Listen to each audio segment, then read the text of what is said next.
It's me, the guy who likes to review things and stuff.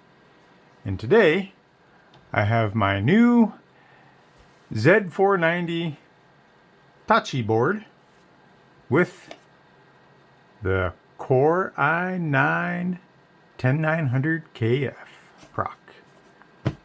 And I went ahead and I picked me up a couple 1TB M.2 SSDs.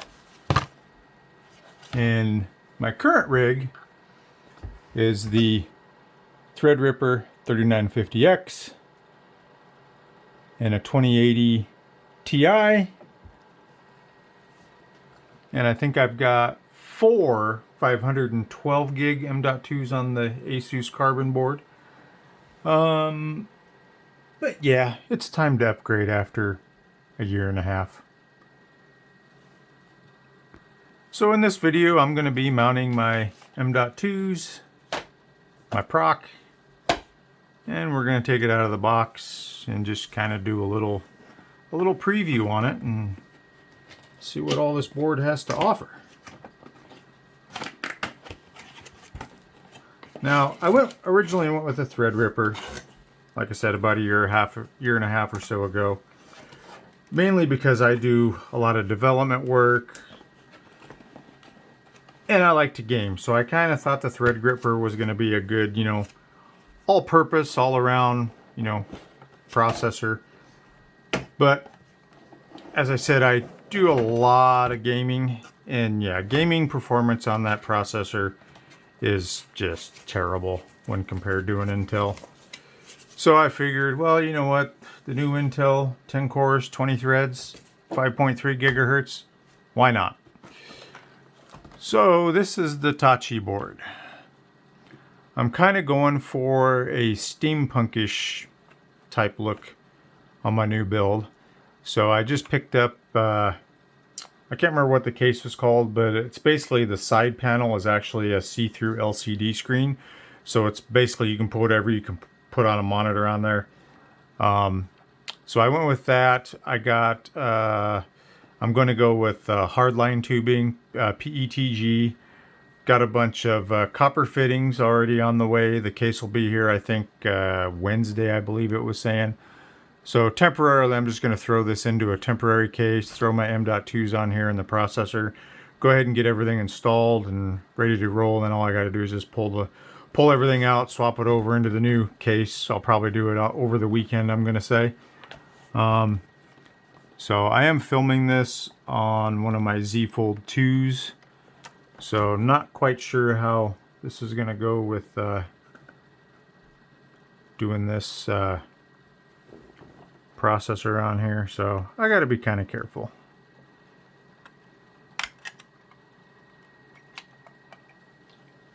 Do do do do do do.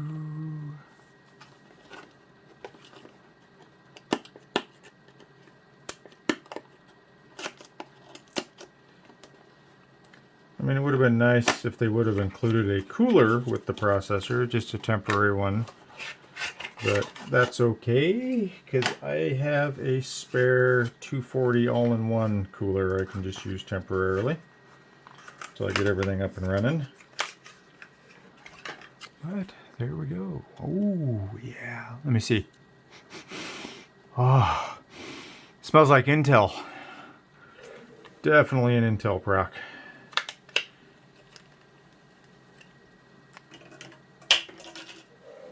So there we go. Let's see if we can get... Yeah. I like it. I like it a lot. Okay, so I'm going to have to stand up here. Kind of see what's going on here.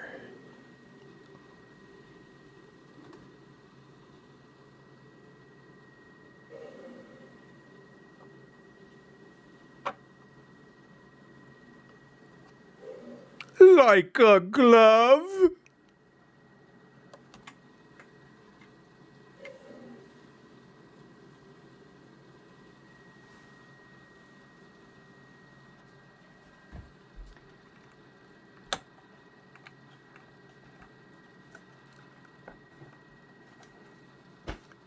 There we go. Now, oh, these use some kind of a hex bit on these, on the motherboard. Okay, so it looks like you've got one screw, one screw, one screw, one screw, one screw, one screw. I'm not going to be using this slot because this actually is a Gen 4 slot. Obviously we don't have Gen 4 yet, so let's see what we have underneath here.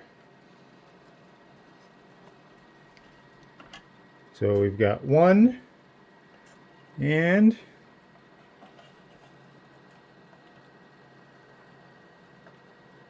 let's see, missed a screw. Looks like, no, actually, so this side is all one panel. So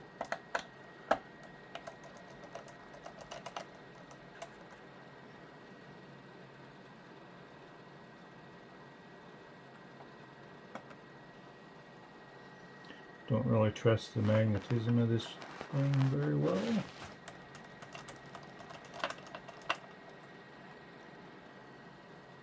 Okay, so this is all one piece. So, and it looks like it's probably going to be, I don't know.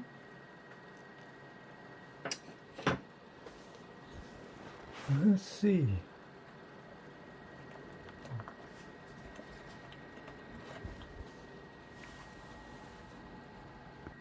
Okay, so to get the center one off, to get access to the M.2 slot that's underneath there, you do have to remove one screw here and one screw here on the bottom back plate, and then this can just flip up like so. And you got a nice thermal pad for your chipset. So I'm going to go ahead and just pull this out of here. And it looks like we got some RGB here on the front underneath the board. I'm going to go ahead and pull these M.2s out. Now, this is my first Asrock board. I like to buy Gigabyte, Aurora's boards, or Asus. This was my first MSI board, and I mean, I'm not impressed with it at all on my Threadripper build. But every one of them, they put the screws on your standoffs, so all you have to do is unscrew, throw your M.2 on, and screw it back in. This one, there's no screws, so I'm assuming they're in the box. At least I hope. Yes, they are in the box. Some of the other things that you get in the box are the Wi-Fi antenna, which this does have Wi-Fi 6. Some mediocre SATA cables. Another set of mediocre SATA cables.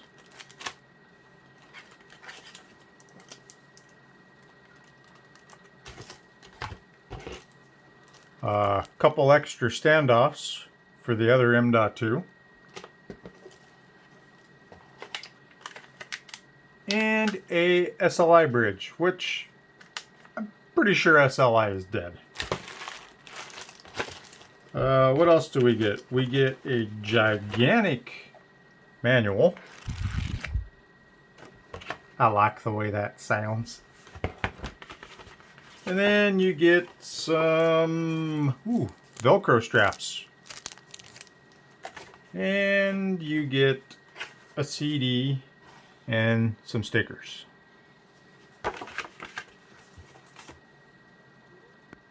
Okay, so one thing I'm going to point out is there's two of these standoffs for your M.2s. Notice there's no notch here at the front. So the ones on the motherboard actually have a notch. So your M.2 is basically going to pop in like so.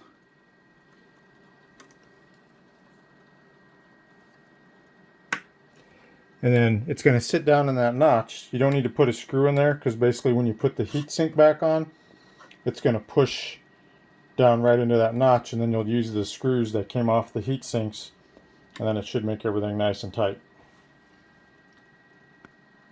Alright, so if you're using the same size M.2 that I'm using, basically you are going to go ahead and use one of those standoffs in the bags, put your screw in, and your heatsink will screw into here, and here.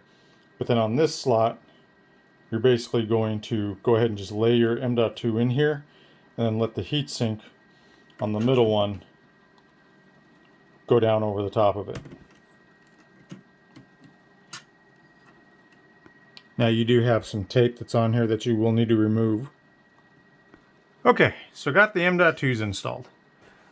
So other than that, once I get the machine built and everything, I'll be doing a full review on this board.